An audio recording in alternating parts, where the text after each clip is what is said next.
nascer, morrer, renascer ainda e progredir continuamente. Tal é a lei.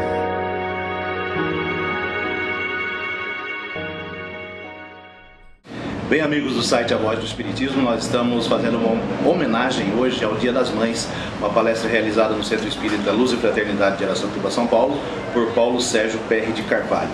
E assim nós homenageamos todas as mães neste Dia das Mães. Um abraço a todos e feliz Dia das Mães para todas as mamães. É uma homenagem do site avozdoespiritismo.com.br. Tradicionalmente nesta casa, na quarta-feira que antecede o Dia das Mães, nós fazemos uma apresentação em alusão a esta senhora que nos acompanhou, que nos acompanha na vida. E nós vamos encontrar que o Dia das Mães, ele é um dia especial. E ele é tão especial que tudo fica diferente na semana que antecede a esta homenagem. E nós vamos entender que a mãe, ela é a grande polarizadora da família.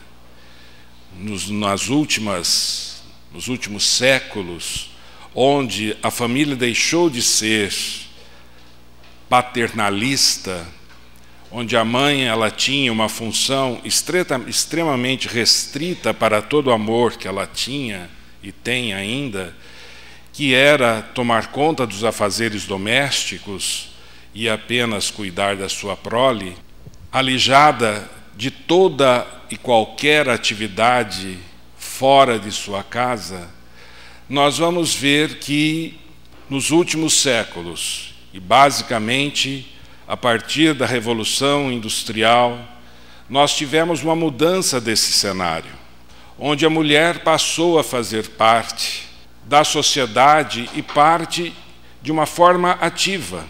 E na família, ela também passou a participar de uma maneira muito mais efetiva, com uma voz muito mais ouvida. E nós vamos ver que a família, que é a menor célula da sociedade, ela pode ser definida como um conjunto de pessoas que possuem um grau de parentesco entre si e vivem na mesma casa, formando um lar. Nesta definição de família, nós vamos ter duas situações. Uma situação é a casa e a outra situação é o lar. Porque a casa, ela é um amontoado de tijolo, rebocada, pintada, ela é uma construção.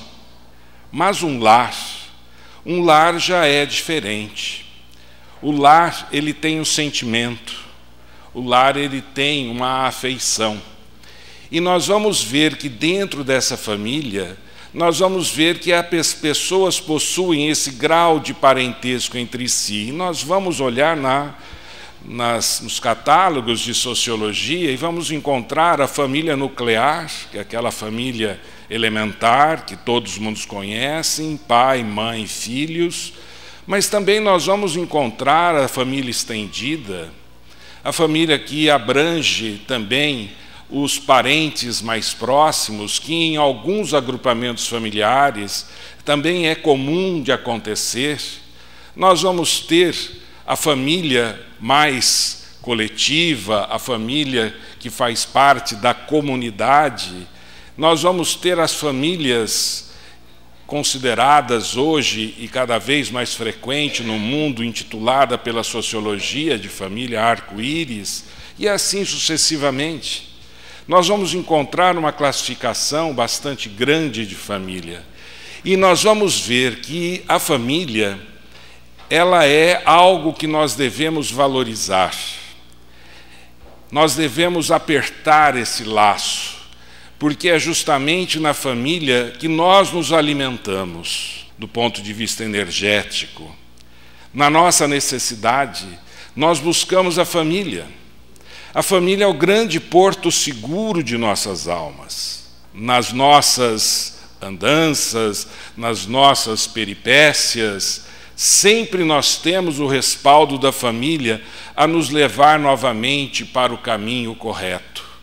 Nós vamos encontrar nesse livro de Rodolfo Caligares, intitulado A Vida em Família, que ele diz que a família, o lar, é como um ângulo reto nas linhas do plano da evolução divina. Então vejam que a família é semelhante a este ângulo. O lar que abriga todo o sentimento da família. E o lar, nós vamos ver que é uma construção diferente da casa. Enquanto a casa nós temos o ferro, o reboco, o tijolo, o lar é uma construção de valores e princípios. Então o lar tem sentimento forte. E nós vamos encontrar que neste ângulo reto, que todos os lares têm, se não o têm, é porque faltou alguma participação, e normalmente faltou a participação do valor moral, do valor espiritual. Esta reta vertical é justamente dado pelo sentimento feminino, que é envolvido por inspirações criadoras da vida. Assim nós vamos ver que o lar, ele tem um grande peso no sentimento, na sensibilidade da mulher. O homem, hoje ele é um participante efetivo de todos os afazeres do lar. Não existe mais aquela situação em que o homem está ali para ser servido, em que o homem está ali apenas por estar presente. Hoje, nós temos uma participação efetiva de ambos para que a família tenha um corpo muito mais forte, para que a prole tenha uma formação mais abrangente do ponto de vista da sua personalidade. Assim nós vamos ver que o lar, ele é algo diferente, principalmente quando nós colocamos o sentimento. E nós vamos ver que quando Deus criou a mulher, nós vamos ver que ele tinha uma grande dúvida, porque no dia em que Deus criou as mães, e ele já vinha fazendo isso há muito tempo, porque ele estava querendo fazer algo diferente. Um anjo apareceu e lhe disse: por que esta criação está lhe deixando tão inquieto, Senhor? E o Senhor Deus lhe respondeu: você já leu as especificações dessa encomenda? Ela tem que ser totalmente lavável, mas não pode ser de plástico. Deve ter 180 partes móveis e substituíveis, funcionar à base de café e de sobras de comida.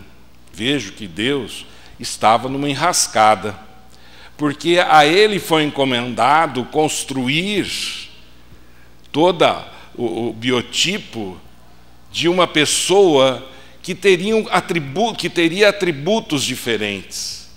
Nós vamos ver que ele continua descrevendo: essa encomenda deve ter um colo macio que sirva de travesseiro para as crianças, um beijo que tenha o dom de curar qualquer coisa, desde um ferimento até as dores de uma paixão, e ainda ter 6 pares de mão.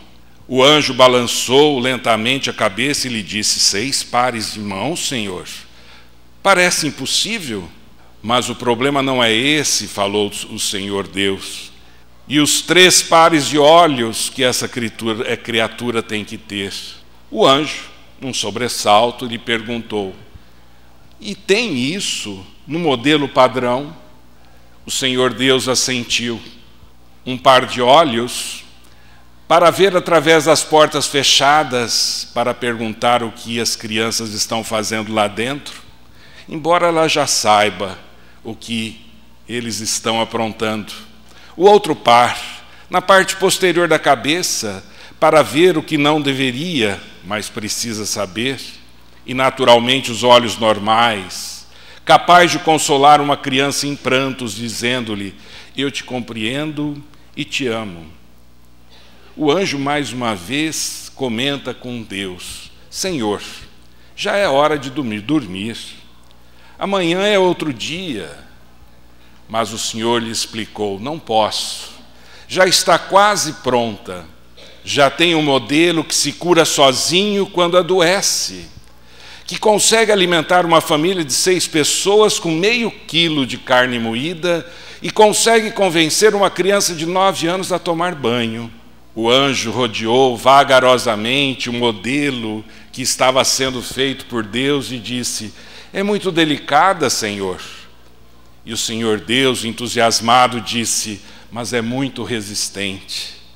Você não imagina o que esta pessoa pode fazer ou suportar. O anjo, analisando melhor a criação, observa: há um vazamento ali, Senhor. Não é um simples vazamento, é uma lágrima. E esta serve para expressar alegrias, tristezas, dores, solidão, orgulho e outros sentimentos. Vós sois um gênio, Senhor, disse o anjo, entusiasmado com aquela criatura. Mas disse-lhe o Senhor: esta lágrima, não fui eu que coloquei. Apareceu assim.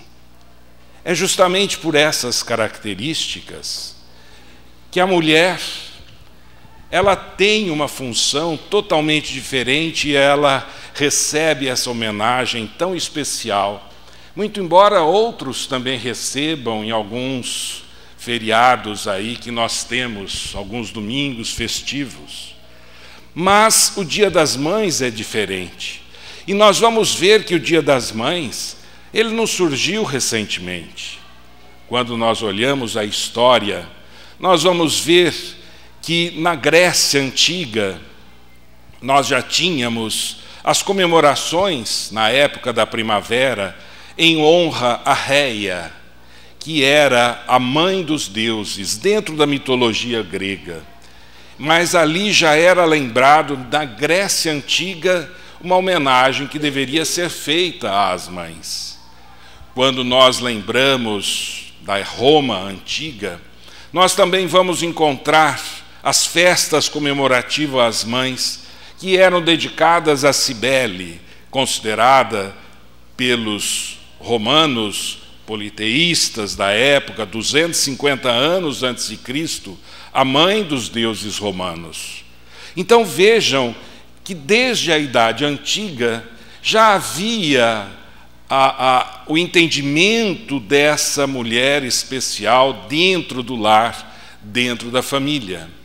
Durante o século XVII, a Inglaterra celebrava no 4º domingo da Quaresma, ou seja, 40 dias antes da Páscoa, um dia chamado Domingo da Mãe, uma homenagem às mães inglesas.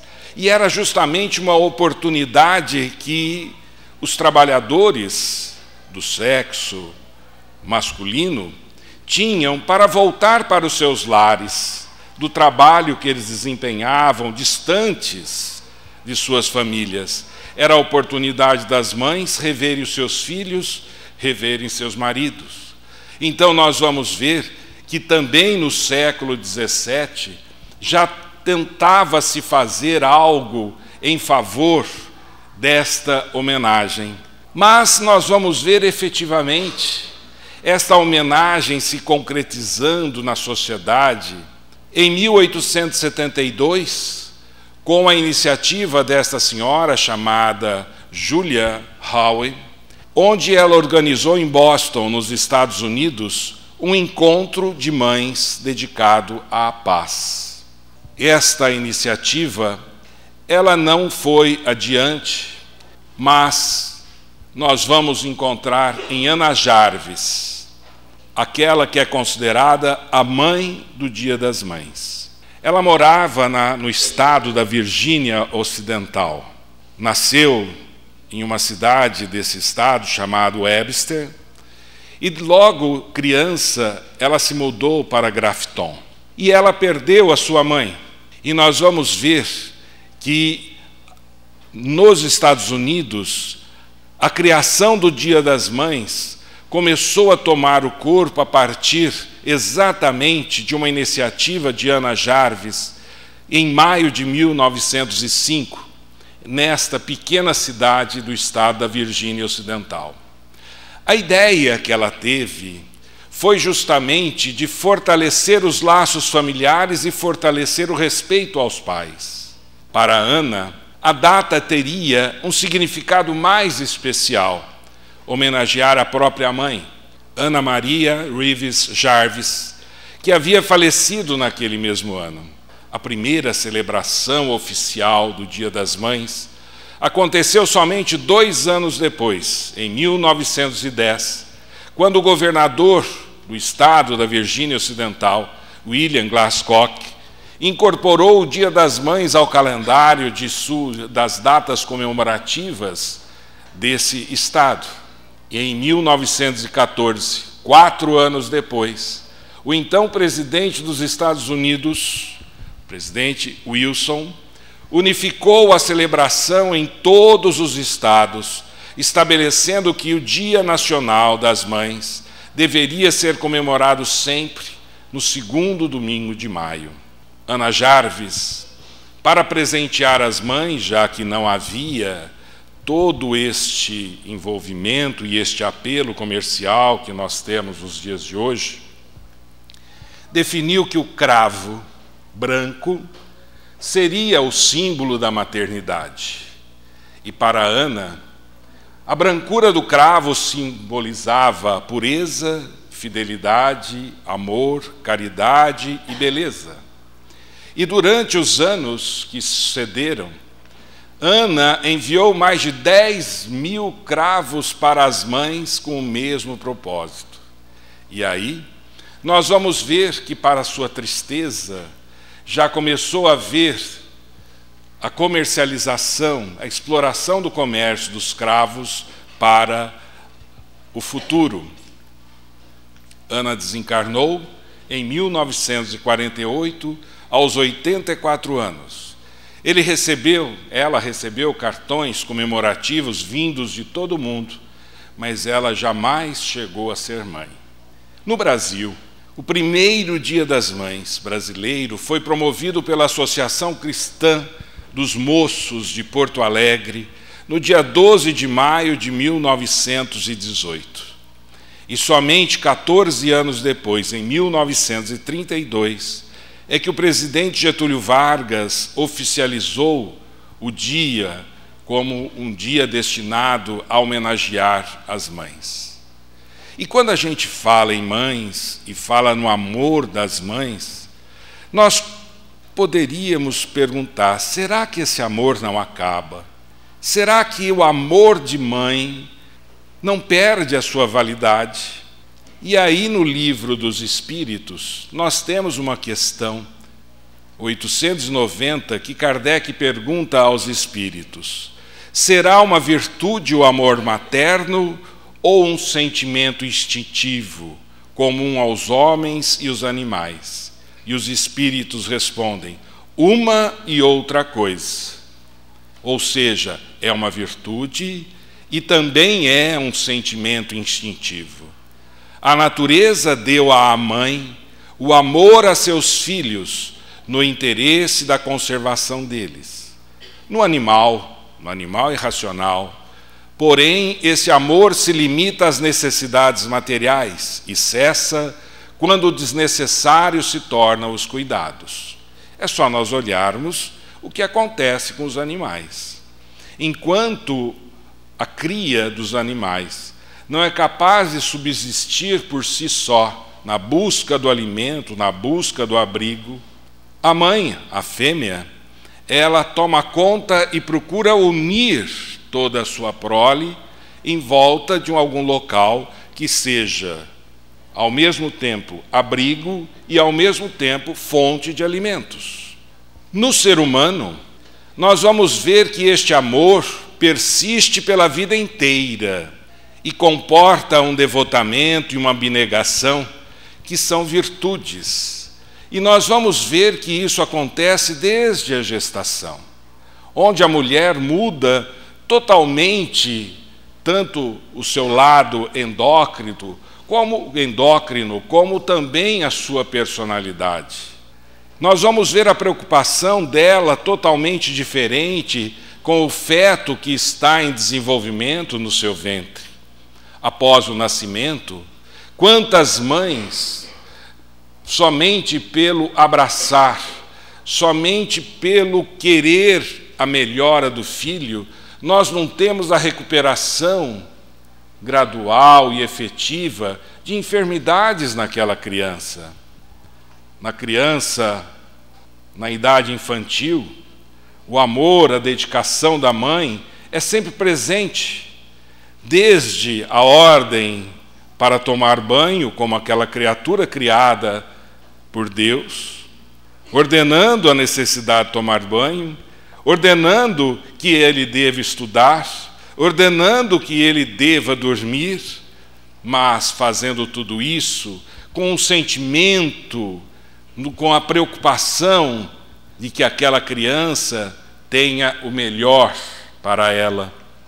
Na adolescência, uma idade difícil, uma idade onde o jovem acha que ele já não precisa muito dos conselhos, ele se acha autossuficiente, mas quando ele chega em uma encruzilhada, ele se lembra justamente do porto seguro, ele se lembra justamente da mãe para os conselhos e para que ele retorne, então, ao caminho que ele nunca deveria ter deixado. Na fase adulta, isso não é diferente. Nos conflitos que nós vamos ter na fase adulta, quantos filhos não buscam o conselho justamente no silêncio do lar, junto com sua mãe, onde ela transfere, além da experiência, transfere todo o conselho amoroso, sentimental, no sentido de fazer com que aquele filho, hoje adulto, ele possa, então, recuperar a sua autoestima, retomar o caminho. E esta mãe não acaba de amar, ela continua amando os filhos dos seus filhos.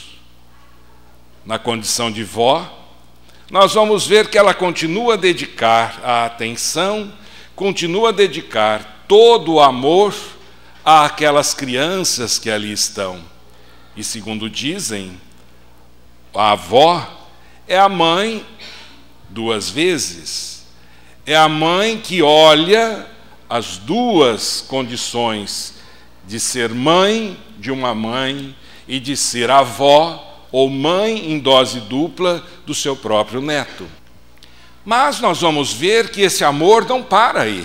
Ele sobrevive mesmo à morte, segundo falam os espíritos para Allan Kardec, e acompanha o seu filho até no além-túmulo.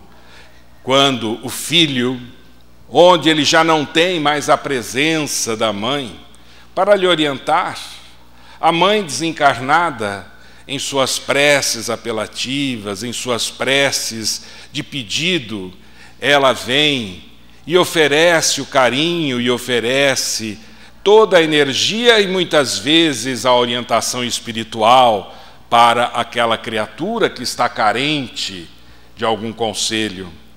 No livro Além da Morte, de Dona Otília Gonçalves, psicografado por Divaldo Pereira Franco, tem uma passagem muito interessante de uma mãe que foi identificada justamente no cemitério. E ali ela estava junto de um túmulo. E Dona Otília, vendo aquela mãe junto de um túmulo, perguntou ao seu orientador espiritual, por que ela está aí? E o orientador lhe disse, ela está aí porque a sua filha desencarnou, mas ela está ainda muito presa às coisas materiais. E ela está justamente apegada ainda ao seu corpo físico, acompanhando toda a putrefação, toda a deterioração do seu corpo, porque ela não consegue se desvencilhar da matéria. E a mãe está acompanhando esta filha em preces, para que, no momento de lucidez que ela possa ter, a prece possa servir ou possa surtir um efeito de refrigério para ela e ela possa ser encaminhada. Então vejam que as mães, elas acompanham os seus filhos com amor, com dedicação, mesmo após o desencarne. O amor de mãe é um amor, segundo Ana Jarvis, diariamente novo. É um amor que se abastece em si mesmo. É um amor que se diferencia de todos os sentimentos que nós temos conhecimento. E nós vamos encontrar em mais um diálogo de uma criança que estava prestes a nascer e perguntou a Deus: dizem-me que estarei sendo enviado à terra amanhã. Como eu vou viver lá? Sendo assim tão pequeno, tão indefeso? E Deus, entre muitos espíritos bons, entre muitos anjos, disse: eu escolhi um especial para você. Este anjo estará esperando-lhe e tomará conta de você. A criança, ainda com dúvidas, pergunta: mas diga-me, aqui no céu eu não faço nada, a não ser cantar e sorrir, o que é suficiente para eu ser feliz. Será que eu serei feliz lá? E Deus voltou e respondeu: o seu anjo cantará e sorrirá para você. E a cada dia e a cada instante, você sentirá o amor do seu anjo e será feliz.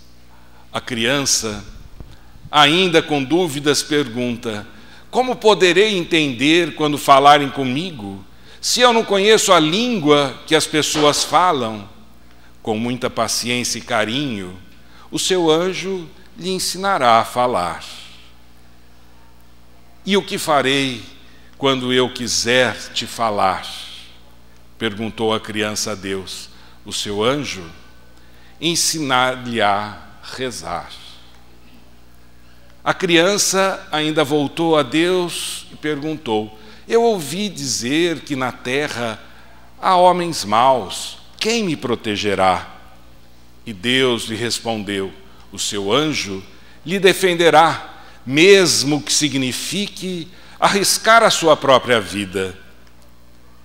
E a criança: mas eu serei sempre triste, porque não te verei mais, disse a Deus.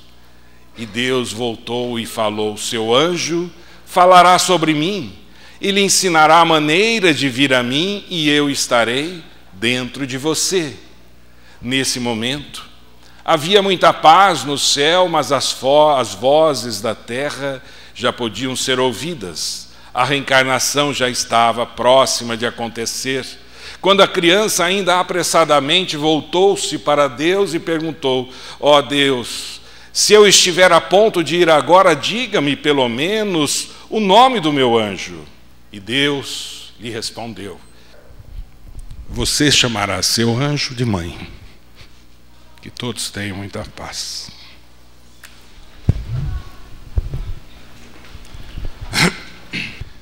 Desejamos às mães presentes um feliz Dia das Mães. Que possam receber, na memória desta singela apresentação, os cravos brancos, que significam a pureza, a doçura, o amor, o sentimento maior. Que todas vocês possam ser amparadas, beneficiadas, e que no seu dia vocês terão, sem duvidamente, um beijo em seus corações. Procuremos fechar os nossos olhos, relaxar a nossa mente, nosso corpo, e agradecer o amparo, a oportunidade de estarmos hoje homenageando as mães, essa criatura singela, muitas vezes simples, mas ao mesmo tempo sábia, que jamais nega o pensamento amoroso, o olhar carinhoso, o abraço afetuoso, o conselho dedicado.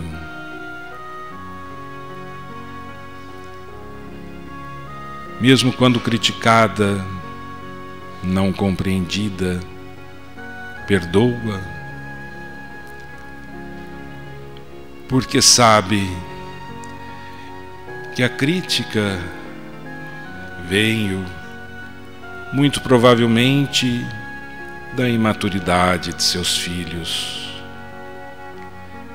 e que no momento oportuno eles estarão reconhecendo o valor,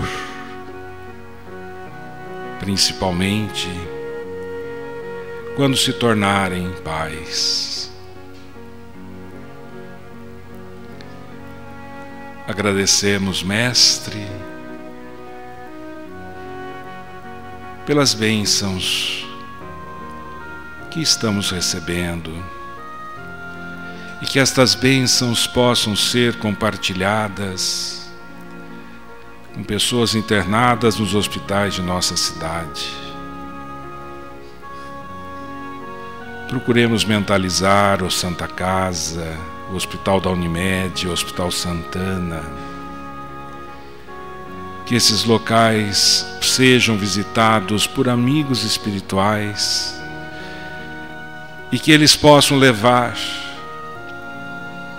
a nossa prece, a nossa melhor energia, para que todos aqueles que lá estão em tratamento sejam beneficiados, tenham suas dores acalmadas, que os médicos, corpo de enfermagem, também sejam intuídos. Mentalizemos o Sanatório Benedita Fernandes, que os doentes que lá estão sejam auxiliados, amparados espiritualmente, e que os espíritos negativos, malévolos que ali se encontram, prejudicando aquelas criaturas, possam de lá serem afastados, encaminhados a locais de atendimento no plano espiritual. Pedimos também, Senhor, pelo Centro de Ressocialização de nossa cidade, pela Fundação Casa, que esses locais que abrigam pessoas que infringiram a lei dos homens possam ser visitados, e que aquelas criaturas possam, em seus momentos de lucidez, entenderem a necessidade de mudarem o rumo de suas vidas, modificando-se, que elas sejam amparadas também. Amparem as casas assistenciais, em especial a instituição Nosso Lar, seus dirigentes, funcionários, voluntários, todos sejam fortalecidos e que continuem firmes no trabalho que abraçaram, de assistir da criança ao idoso, oferecendo-lhes o pão material, mas acima de tudo o pão espiritual, que conforta, que dá forças nos momentos difíceis. Ampare, Mestre, a nossa família, os nossos entes queridos, onde quer que estejam, possamos mentalizar a cada um deles neste momento, dedicando-lhes o nosso abraço fraterno, nosso amor, que eles sejam envolvidos em muita paz, e que eles possam receber bênçãos que necessitam para o seu equilíbrio físico e espiritual. que o nosso lar, Senhor Jesus, também seja visitado, do nosso ambiente doméstico.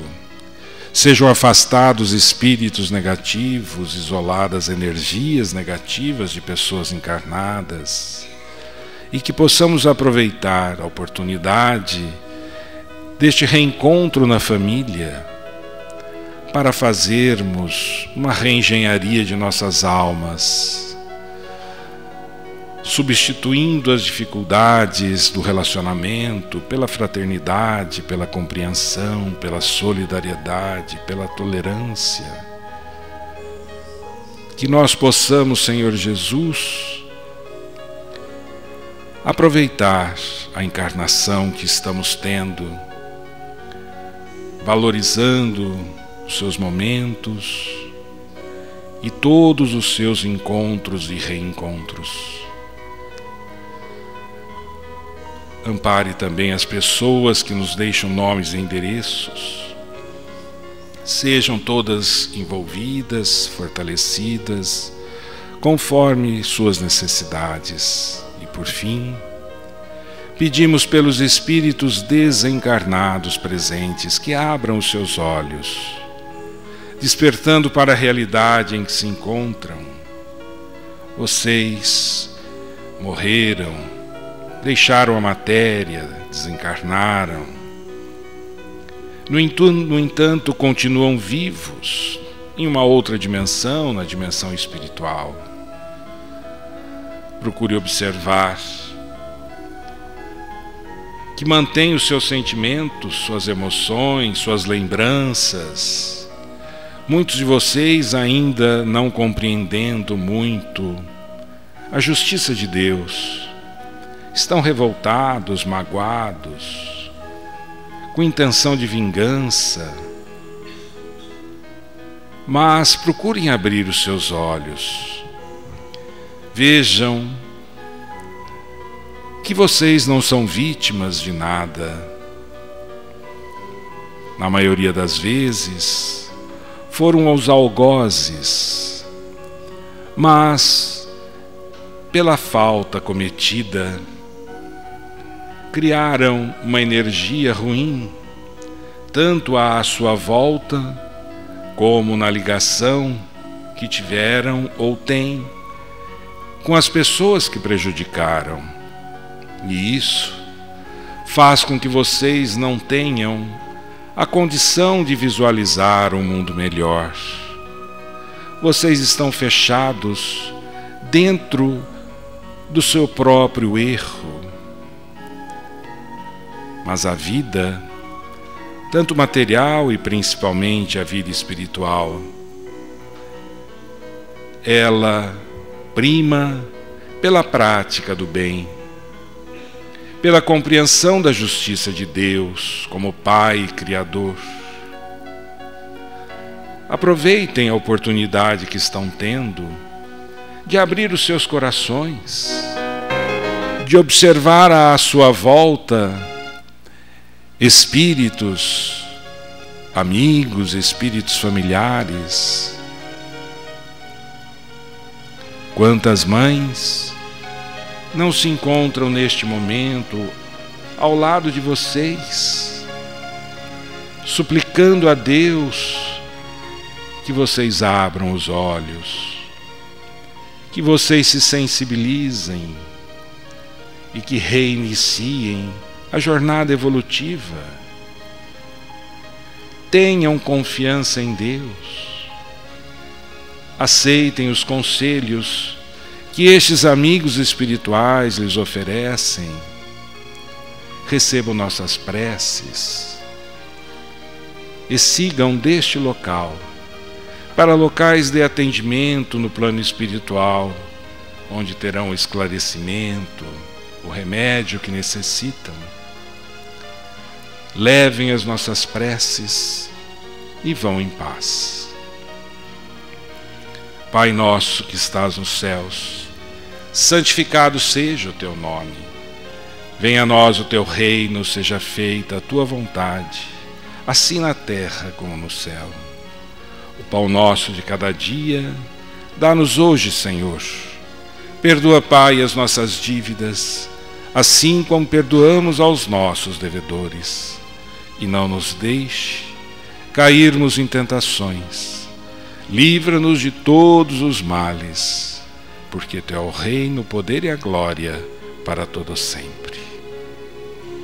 Agradecemos, Senhor Jesus, por aqui estarmos neste dia em que homenageamos as mães. E rogamos, Mestre, que as Tuas bênçãos recaiam sobre cada uma delas, que elas possam receber,